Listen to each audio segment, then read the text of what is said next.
problem with Forgotten Harvest was simply that the number of food insecure individuals in the area was growing and the food was not available. So we had to either get them more donors or kind of try and get more from the donors they had already. So our problem we saw first going into Forgotten Harvest was, as they had identified it, they wanted some new donors. They wanted us to essentially almost be some sales folks for them and help bring some more donors, because that's more feeding more people. After our initial store visits, we kind of realized that probably wasn't going to be the best value add and the best thing we could offer for Forgotten Harvest. As we gathered more information, the problem really seemed to shift. Then we wound up just focusing on their current clients and trying to increase the donations they got from current clients. Just developing the current donors and building the awareness so they could better donate to Forgotten Harvest.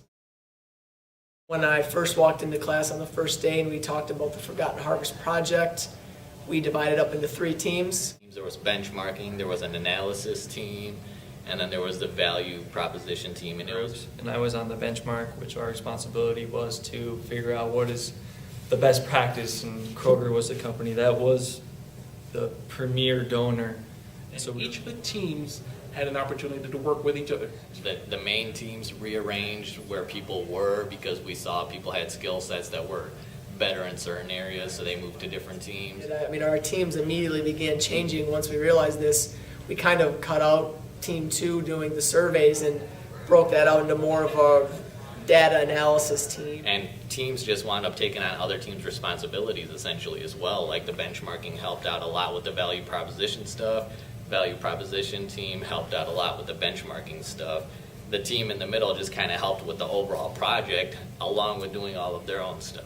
So we had a lot of changing of dynamics. We worked together as one team, and so that even though we had teams 1 through 3, we didn't let it confine us. We tried to work together as an entire Forgotten Harvest team, and we had a lot of interactivity among all the members.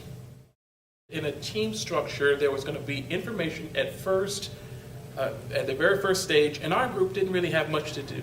So what we decided to do was change some of what we were doing to get involved with teams 1 and 2 at the beginning, and recognizing that as things progress, team 3 would then be more called on or needed as we progressed.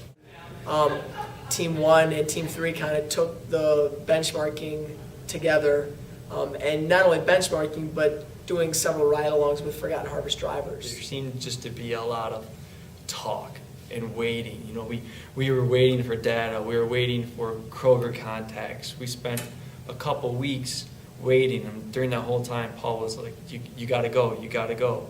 You know, don't wait for the contact information to get there. Don't wait till the data to come to you. You got to go get it yourself." Reports and doing reports is not necessarily the output of what we want to do. We want results and not reports. So at one point in time, we had to put down the result, put down the reports, stop the data gathering, and start implementing. As riding with the drivers, we did what was necessary, which we believe would be necessary to give us the information that we desired in order to fulfill the requirement.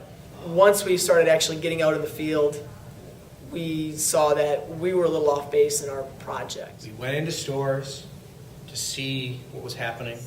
And we found that a certain amount of our donations were coming from a small amount of our donors, so we should probably penetrate the existing donors as opposed to looking for more. After we got in there, we kind of felt that maybe there was some room for growth with existing donors.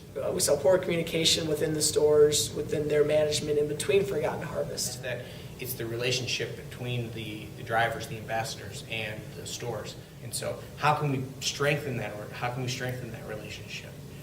How can we provide the drivers and the ambassadors with a tool, some feedback that needed to come? And so we worked on designing some reports and just information sharing. We rolled these reports out to drivers in a training session, got their interaction, and really relied on the drivers to be the ambassador of Forgotten Harvest. Ambassadors, they're going out and they're affecting a change for Forgotten Harvest. We saw that. It's their interaction on a daily basis that really pushes that whole thing forward. So it's really a very relationship-driven organization. Had to be the face of Forgotten Harvest. There was really no one else to do it. So we kind of relied on them to do something that they'd never been asked to do before. We have had good results, not by our measurement, but by theirs. And we increased, in 1 month, we increased donations by like 5,000 pounds just from implementing this into like 19 locations. That's pretty amazing. And so far from some of the data we've seen now, we've got stores donating more in the first week of April than they had in the entire month of March. And for most of these stores, the month of March was the biggest donating month. So I think it's going to be pretty amazing to see how powerful a relationship can be, like just in giving from one person to another.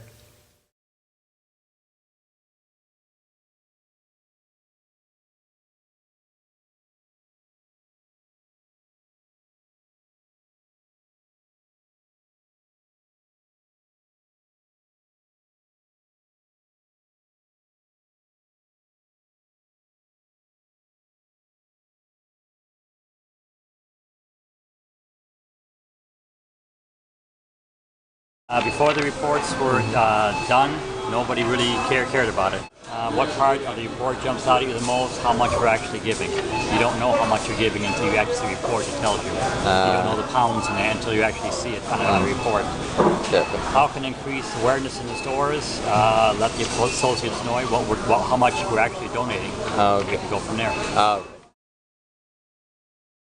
I think what was very cool about the way this whole thing transpired is that you saw a large team of people basically immobile for a month, and then 4 or 5 key leaders, yourself amongst them, stepped up and decided that they were going to take it upon themselves to go above and beyond on this. It became much more than a school project for that core group of people. It became a passion and gave them purpose. You saw people riding along on trucks. You saw people digging deep and getting a baseline understanding of what the heck's going on the ground when most people are not willing to get their hands that dirty in an organization. So I feel like I just learned so much. These other classes are just real traditional and set up with like lectures and just teacher-student feedback kind of stuff. And this was the first class where we actually got to take on a real project, work with a real company, and actually saw real results from a project that we implemented. Chaos associated with this class, in that you're moving quickly. It's so much so that you're learning, but it's just somewhat chaotic, good chaotic. Don't get me wrong, not bad, good. And you're learning that everything is not always going to follow a structure when you are in a very creative mode. Many of my MBA classes were just, this is a book, here are some notes, this is how you do business.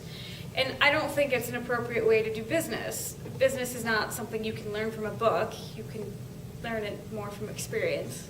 So This class it's been a great experience. One thing that stands out, this class stands out compared to my other MBA courses is we're actually doing something, real life example.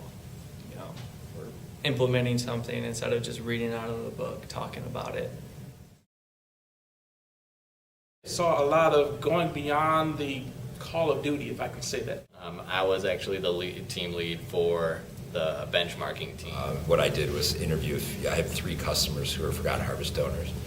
And I went out and met with each of them and talked to them about their experience with Forgotten Harvest, and then tried to provide a little bit of input based on that. I did a research in the beginning, the benchmarking questions. I'm doing the timeline project. I've done all the documentation, tracking. Matter of fact, if we were only confined to the syllabus, I think most of us would feel a little happier from a standpoint of workload. But this has been almost an additional class associated with being in the class. I don't think anybody is regretting it, but it is a lot of work. Looking at the team dynamics, it was real interesting to see because first of all, we had people of various different backgrounds that were able to contribute. Everything from finance to engineering to logistics, and it was just interesting to see the way people interacted with each other, the different levels of commitments that people had. There was people that put in a ton of work in the beginning of the project and then kind of tapered off near the end. There were some people that just kind of laid low throughout the project, and there were some people that started off slow and really kicked up the participation near the end. So it's really interesting just seeing how different people interacted in different ways. Everybody just kind of played their role to kind of adjust what they were doing and improve what they were doing, or step back a little for the people that were kind of doing too much, and the people that weren't doing as much, they stepped up.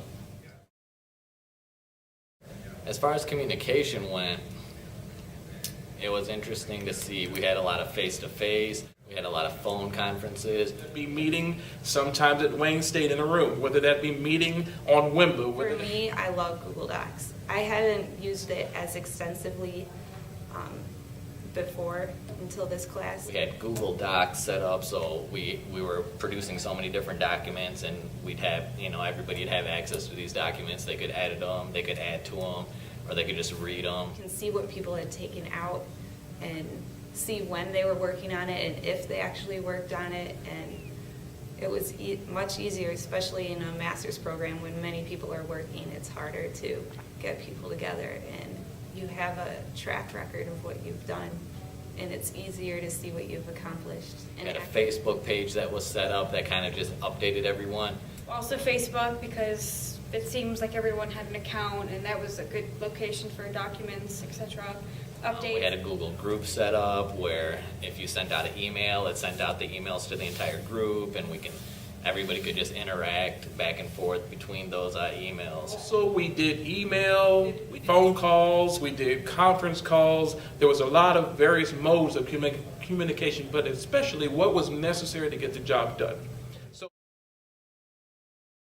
5 years from now, the thing I'll remember most is, being on a truck. Here I am in a master's in business administration program, trying to get an MBA, and I was riding a truck helping pick up food to be delivered to homeless people, or not homeless, hungry people. And, just not something you really expect to do when you're taking a master's in business class.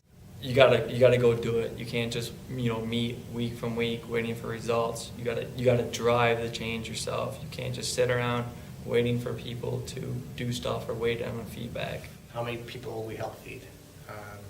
A lot of this stuff that we're looking at now, and the impact, it's pretty amazing to see that a group of 18 people or 17 people, how many ever it is, can get together and over the course of a few months make some actual real impact in the neighborhood or in your community, and that's pretty powerful. I got to do a lot of things that I don't think anyone would expect to do going into an MBA class.